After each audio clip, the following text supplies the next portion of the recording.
हाँ तो बेटा स्टार्ट करते हैं बेटा क्वेश्चंस। कंटिन्यूटी के क्वेश्चंस चल रहे थे डिस्कशन में हमारे।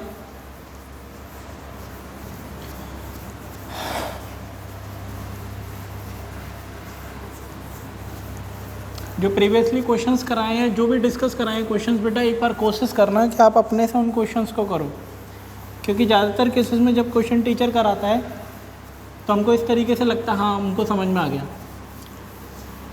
और अच्छी बात है समझ में आ गया। लेकिन समझ में आ गया इसका मतलब ये है वही क्वेश्चन अगर आप दोबारा अटेम्प्ट करते हो घर पर तो स्ट्रॉन्ग पॉसिबिलिटी ये है कि वो निकलना चाहिए आपसे। अगर वो नहीं निकल रहा है क्वेश्चन, इसका मतलब ये है कि वो क्वेश्चन आपको अभी ढंग से नहीं आया है, अभी आपको उसकी अंडरस्टैंडिंग सेट नहीं हुई है।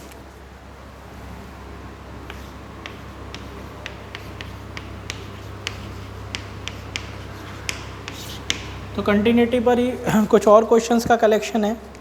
जैसे कि आपसे एक फंक्शन दिया है जो कि दो डिफरेंट रीजन में डिवाइडेड है, मतलब regional area wise piece wise function है। क्वेश्चन क्या है, किस तरीके से है,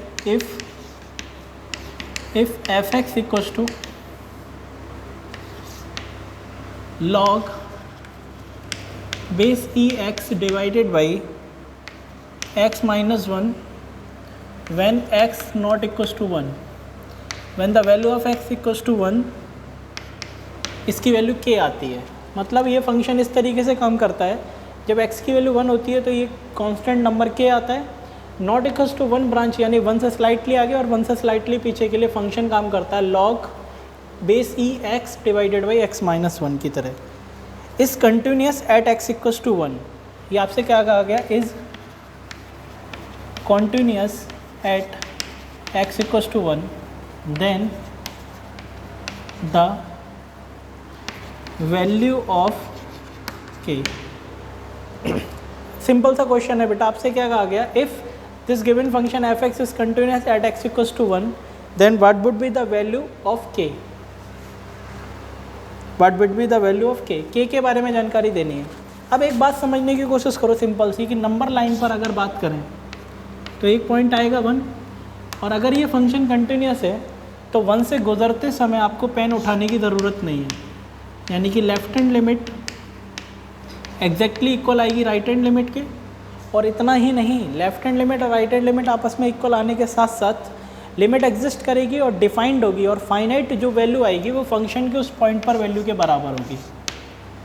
तो एट एक्स इक्वल्स टू 1 पर फंक्शन की जो वैल्यू जनरेट हो रही है हमारे पास में, दैट इज़ k।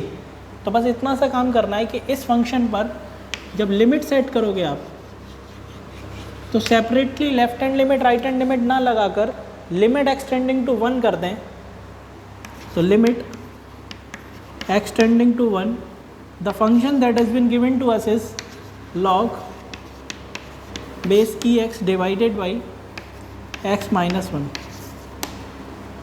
और आप सोचो फंक्शन की जो लिमिट की वैल्यू आएगी वो 100% फंक्शन की उस पॉइंट पर वैल्यू के बराबर आएगी, जो कि कितना है k।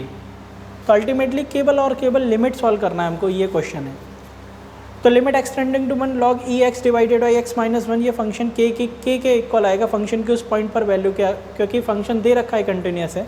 तो बस लिमिट सॉल्व करने के लिए 1 जब आप रिप्लेस कराओगे तो लॉग में बेस e और 1, लॉग 1 की वैल्यू कितनी होती है 0, क्योंकि लॉगरिथमिक फंक्शन के कर्व की अगर बात करें तो you can clearly see that this is going to be the curve of log base E, जिसमें यहाँ से इस बात को समझो कि एक्स एक्सिस से जो इंटरसेक्शन पॉइंट आएगा इसका, वो ये पॉइंट होगा जिसके कोऑर्डिनेट्स कितने होते हैं 1,0। यानी एक बात क्लियर हो गई हमको कि ये जो वैल्यू है आपके पास में 1 रखने पर, ये वैल्यू किसको अप्रोच करेगी, 0। अगर आपका x 1 अप्रोच करेगा तो लॉगरिथमिक फंक्शन 0 को अप्रोच करेगा, और यहाँ 1 अप्रोच करेगा तो 1 माइनस 1, ये क्या हो जाएगा 0। तो एक बात क्लियर है, कहीं ना कहीं ये 0/0 की फॉर्म है, और 0/0 की फॉर्म होने के साथ साथ जो डिनोमिनेटर में फंक्शन लिखा हुआ है वो एक सिंपल और एक आसान फंक्शन है जिसका डिफरेंशिएशन बहुत इजी तरीके से किया जा सकता है। तो we should apply L Hospital rule. क्या लगाएंगे बेटा इसमें,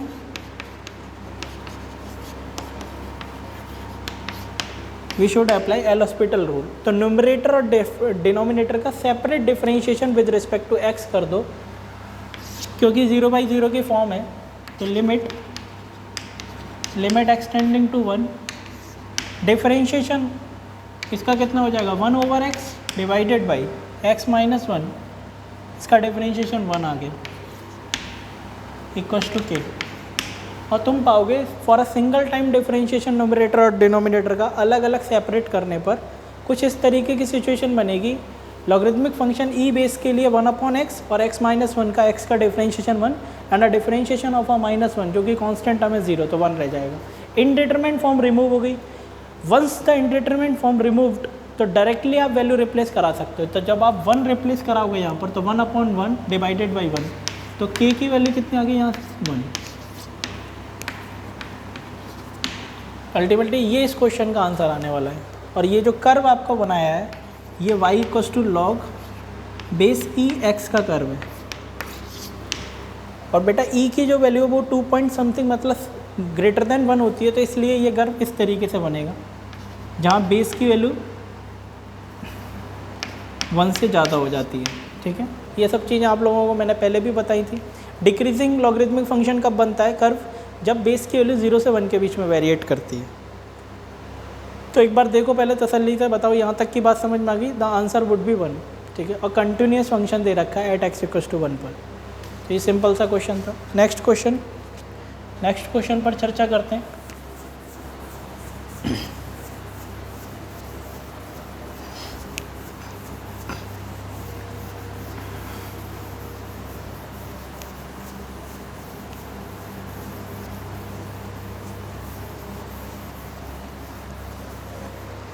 नेक्स्ट क्वेश्चन दिया हुआ है बेटा, discuss the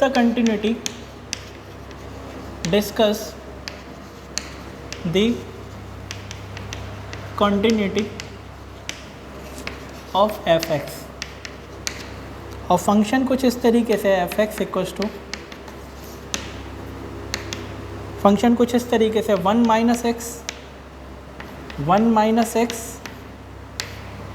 2 minus x 3 minus x.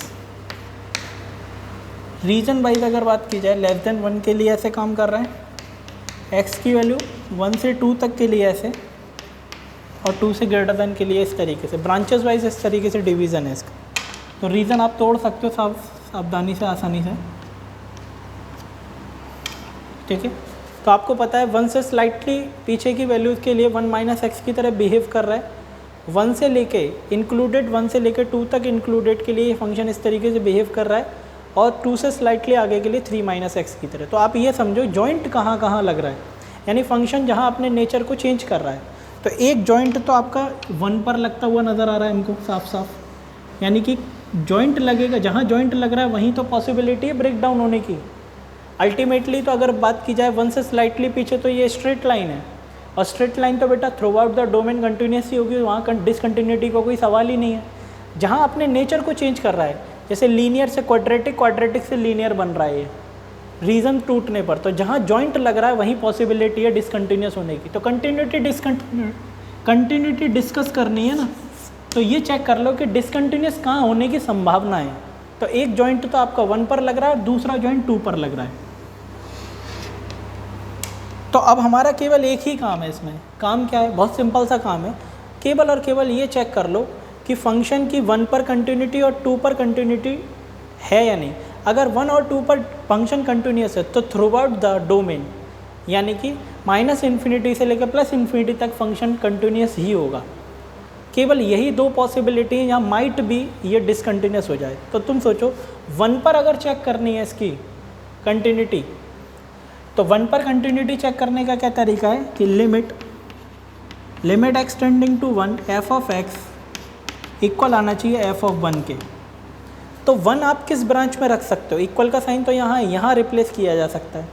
तो जब आप 1 रिप्लेस कर, ध्यान से सुनना बेटा, 1 जब आप रिप्लेस कराओगे तो 1 - 1 दैट इज़ 0, और 0 का किसी भी चीज़ से मल्टीप्लाई करें 0 ही आएगा। अब रही बात लिमिट की, तो लिमिट के लिए आप इस ब्रांच पर स्लाइटली पीछे के लिए जब जाओगे तो 1 - x, ठीक है। तो जब 1 - x में जब आप लिमिट की बात करते हो तो limit x tending to 1 function 1 minus x है, और कोई इंडिटरमिनेंट फॉर्म तो है नहीं बेटा, ये किसी भी तरीके की कोई इंडिटरमिनेंट फॉर्म नहीं है, ना ही इन्फिनिटी बाई इन्फिनिटी, ना 0 बाई 0, किसी 0 into infinity, infinity minus infinity, 1 की पावर इन्फिनिटी, उन 7 में से कोई इंडिटरमिनेंट फॉर्म नहीं है, तो डायरेक्टली लिमिट की वैल्यू पुट करा सकते हैं। तो तुम चेक करो कि लिमिट का जो आंसर आ रहा है, जब 1 रिप्लेस कराओगे तो 1 माइनस 1 ये भी 0 हो जाएगा, और 0 ये अल्टीमेटली बराबर हो गया इसके 0 के।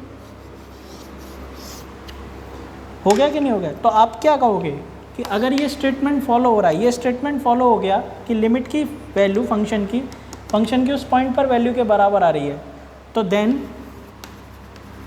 Eight x equals to 1 function would be continuous.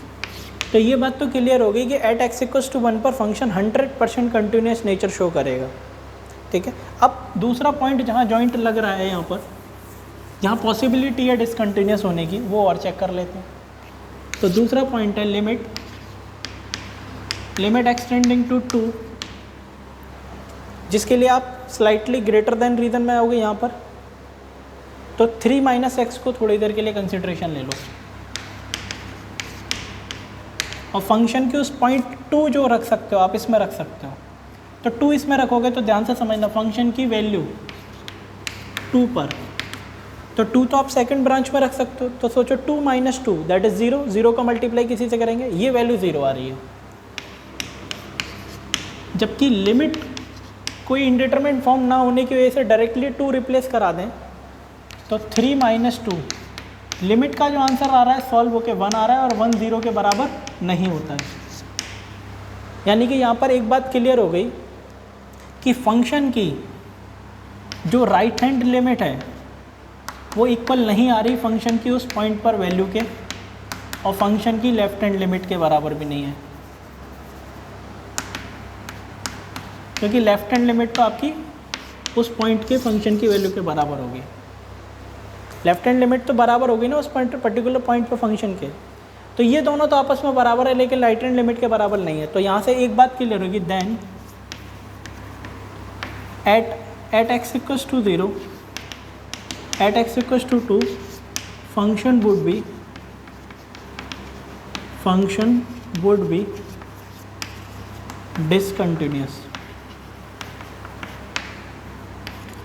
In nature. यानी कि फंक्शन का नेचर कैसा होगा, एट x इक्वल्स टू 2 पर ये फंक्शन डिसकंटिन्यूस है, जबकि एट x इक्वल्स टू 1 पर ये फंक्शन कंटिन्यूस है। तो आप कंटिन्यूटी डिस्कस करने की बात है, तो आप कहोगे throughout the domain function would be continuous, but at x equals to 2 पर फंक्शन डिसकंटिन्यूस नेचर शो करेगा।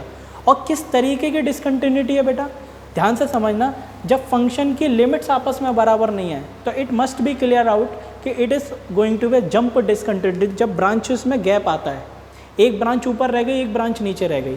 जैसे एक सिंपल से एग्जांपल से अगर मैं बताऊं तो कुछ इस तरीके से आप समझ लो,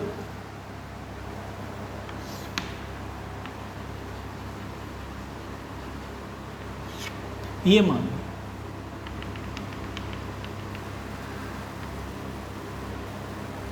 ठीक है, क्योंकि आप इस बात को समझो कि लेफ्ट हैंड साइड से जब आप कंसीडर कर रहे हो तो फंक्शन की उस पॉइंट पर वैल्यू और लेफ्ट हैंड लिमिट जो आ रही है वो राइट हैंड लिमिट के बराबर नहीं है। तो इस तरीके की डिसकंटिन्यूटी जो है, इसका स्पेसिफिक नाम दिया जाए तो इसको कहा जाएगा जंप डिसकंटिन्यूटी।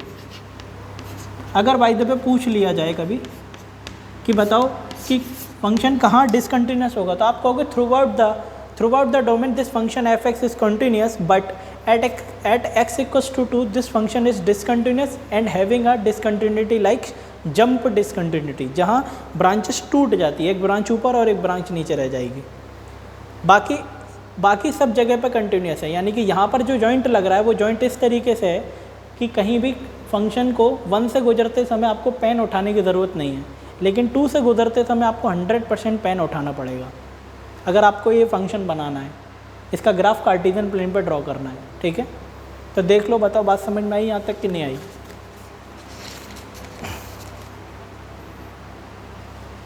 सेम इसी तरीके से नेक्स्ट क्वेश्चन देखते हैं मेरे भाई।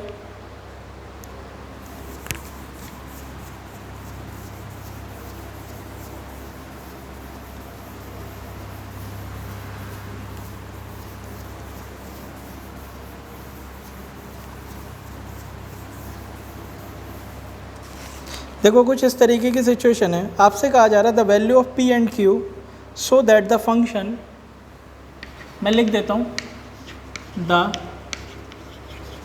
Value of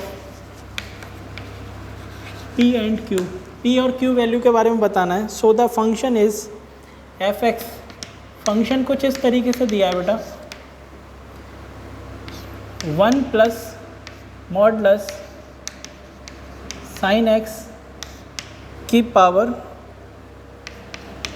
p upon sine x.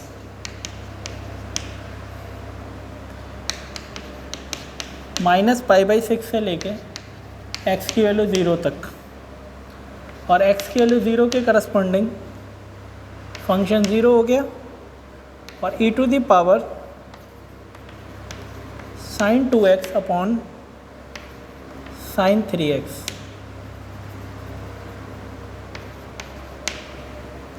इसमें ये फंक्शन जो है आपको रीज़न जो दे रखा है वो x की वैल्यू π/6 से कम। कुछ इस तरीके से ये फंक्शन स्ट्रक्चर्ड है ब्रांचेस में।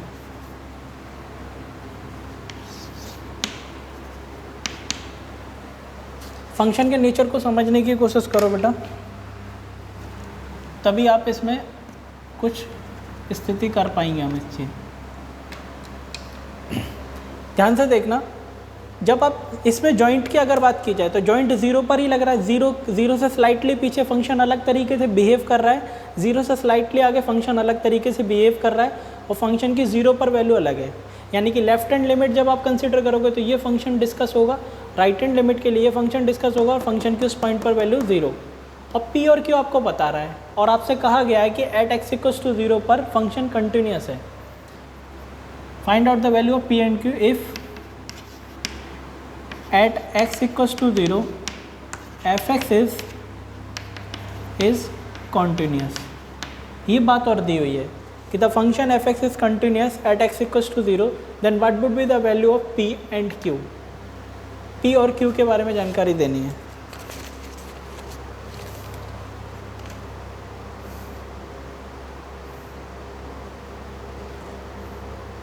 ठीक है, तो थोड़ा सा सबसे पहले तो इस बात को समझो कि अगर q लेट अस सपोज ये यहाँ पर q है बेटा फंक्शन की पॉइंट पर वैल्यू, ठीक है। अब इसमें इस बात को समझो कि लिमिट की अगर बात करें तो लिमिट में जब आप लेफ्ट हैंड लिमिट, तुम्हें पता है यहाँ पर कि फंक्शन कंटिन्यूस है, तो लेफ्ट हैंड लिमिट जो आएगा वो इक्वल आएगा राइट हैंड लिमिट के, और फंक्शन पर उस पॉइंट की वैल्यू के बराबर भी होगा। तो फंक्शन पर उस पॉइंट की वैल्यू जो है q, तो q तो डायरेक्टली पता ही, q तो हमको पता है। अब यहाँ पर आप इस बात को समझिए, ये फंक्शन जो है e to the power sine 2x upon sine 3x, ये फंक्शन दे रखा है, तो इसमें 0 से स्लाइटली आगे चलना है।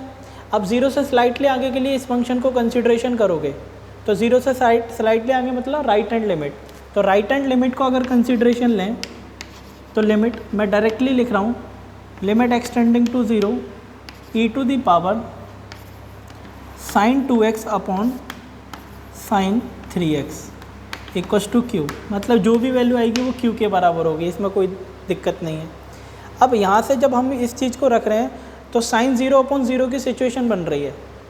तुम सोचो साइन में जब x 0 रखोगे 0 हो जाएगा, sine 0 upon 0, sine 0 upon sine 0, तो मतलब 0 अपॉन 0 की फॉर्म है। तो इसमें स्टैंडर्ड फार्मूला जो अप्लाई करते हैं ना हम, स्टैंडर्ड फार्मूला क्या होता है, लिमिट एक्सटेंडिंग टू 0 के लिए साइन x ओवर x, ये किसको बिलोंग करता है, 1 को। वही काम आप इंडिटरमिनेट फॉर्म रिमूव करने के लिए यहाँ कर लो। तो जब ये काम तुम यहाँ करोगे तो q equals to limit x tending to 0 e to the power, बेटा 2x से मल्टीप्लाई डिवाइड करेंगे, तो जब आप 2x से मल्टीप्लाई डिवाइड करोगे तो ये सिचुएशन बनेगी साइन 2x अपॉन 2x, तो यहाँ 2x आ गया। और डिवीज़न में, इसी में डिवीज़न में ध्यान से समझना, साइन 3x अपॉन 3x, और इसके मल्टीप्लिकेशन में 3x आ गया। इससे फ़ायदा क्या होगा, ये जो स्टेटमेंट है ना बेटा एट एक्स इक्वल्स टू 0 के लिए, ये स्टेटमेंट्स आपके 1 हो जाएंगे, और इस x से ये x ख़त्म हो जाएगा। तो ultimately e to the power कितना बचेगा, 2/3। ये तो 1 हो गया, ये भी 1 हो गया, e⁻² बचेगा जो कि q के इक्वल होगा। तो वैल्यू ऑफ q इज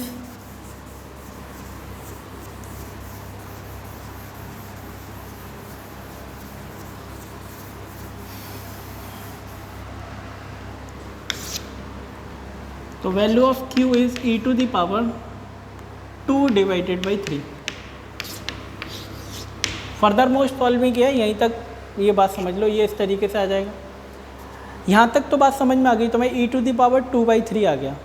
लेकिन आप ये सोचो कि ये जो बात की जा रही है वो राइट हैंड लिमिट की है, लेकिन लेफ्ट हैंड लिमिट के लिए p की भी तो वैल्यू निकालनी है। तो लेफ्ट हैंड लिमिट भी तो फंक्शन की उस पॉइंट पर वैल्यू के बराबर होगी, और वैसे राइट हैंड लिमिट के भी बराबर होगी। तो e⁻² के बराबर कर देंगे, लेकिन इसको चेक तो कर लें पहले, लिमिट। तो लिमिट एक्सटेंडिंग टू 0 के लिए इसको थोड़ा सा देखो, 1 प्लस मॉडुलस साइन एक्स की power p upon sine x. बेटा इसको ध्यान से देखना। अब थोड़ा सा दिमाग दौड़ाओ इस बात पर, दिमाग आप इस बात पर दौड़ाओ कि 1 plus modulus of sine x, modulus of sine X की अगर बात करें तो मॉडुलस ऑफ साइन एक्स का जो कर्व बनेगा वो इस तरीके से रहेगा, क्योंकि जो भी डोम्स नीचे होते हैं वो डोम्स ऊपर हो जाते हैं। मॉडुलस ऑफ साइन एक्स में क्या होता है, जो डोम्स नीचे आ रहे हैं साइन एक्स में, कुछ डोम्स नीचे आते हैं, कुछ डोम्स ऊपर आते हैं। जब मॉडुलस लगाओगे तो वो ऊपर चले जाएंगे सारे। तो आप सोचो, इसको देखने से ही क्लियर हो रहा है, साफ साफ नज़र आ रहा है ये बात कि 0 से स्लाइटली आगे और 0 से स्लाइटली पीछे के लिए ये फंक्शन 0 को अप्रोच करेगा। साफ साफ नज़र आ रहा है। यानी कि अगर ये 0 को अप्रोच करेगा तो बेस में क्या अप्रोच हो गया, बेस में 1 अप्रोच हो रहा है। और p बेटा कोई ना कोई कांस्टेंट नंबर होगा, कोई भी कांस्टेंट हो सकता है, कोई रियल नंबर है। और साइन एक्स जो है 0 पर 0 को अप्रोच करता है, तो फाइनाइट अपॉन 0 इन्फिनिटी हो गया ऊपर। यानी कि ये जो लिखा हुआ है वो कहीं ना कहीं इनफाइनाइट है। तो ये इनडिटरमिनेट फॉर्म कौन सी बनकर तैयार हो रही है, जो लास्ट फॉर्म 7th पढ़ाई थी ना, 1 की पावर इन्फिनिटी की फॉर्म है ये।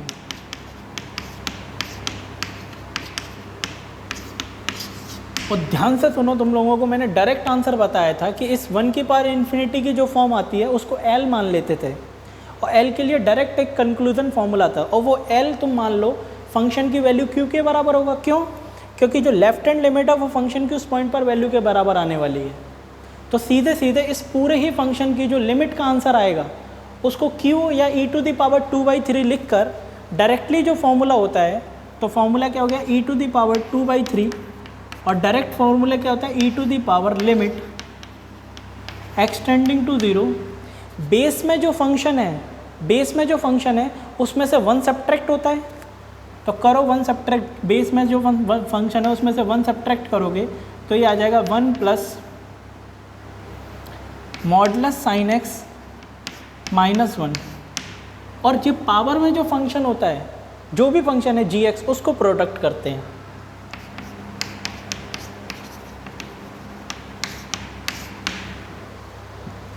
तो अल्टीमेटली तुम सोचो, ये इसको ख़त्म कर देगा बेटा, और ये साइन एक्स जो है वो साइन एक्स को रिमूव कर देगा।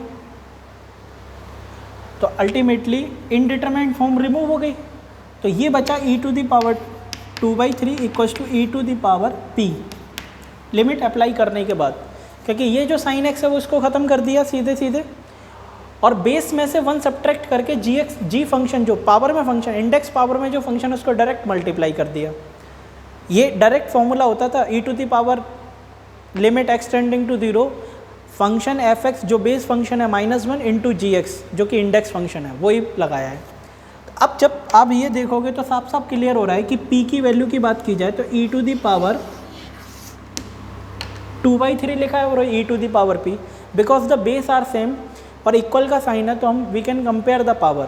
तो डायरेक्टली यहाँ से क्या क्लियर हो गया कि वैल्यू ऑफ p कितना आ जाएगा, 2/3।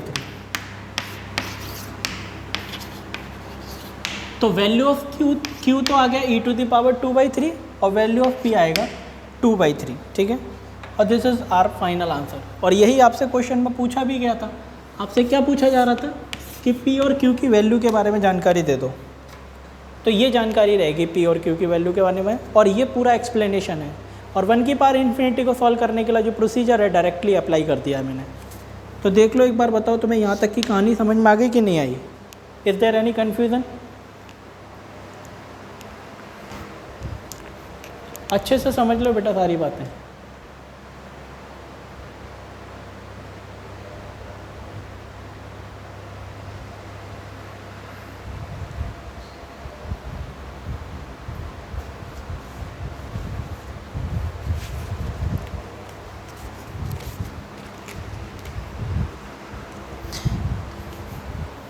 अब एक क्वेश्चन मैं तुम्हें घर से करने के लिए दे रहा हूँ, उस क्वेश्चन को आप अपने से ट्राई कर लेना, और फिर हम कल और भी इसके different types of questions continuity के डिस्कस करेंगे, ठीक है। कंटिन्यूटी में टाइप्स ऑफ डिसकंटिन्यूटी और कंटिन्यूटी पर बेस्ड क्वेश्चंस इसी तरीके से पूछे जाते हैं। और भी क्वेश्चंस रहेंगे, वो धीरे धीरे करके हम जब जैसे जैसे आगे बढ़ेंगे वैसे वैसे चीज़ों को डिस्कस करते चले जाएंगे।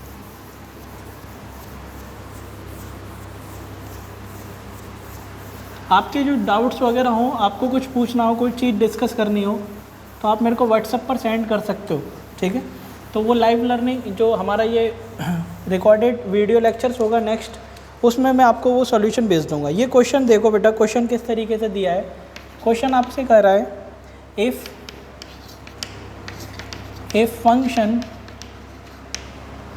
फंक्शन एफ एक्स, ब्रांचेस में टूटा हुआ है function, quadratic X square minus K plus 2 X plus 2k divided by x minus 2 to X equals to 2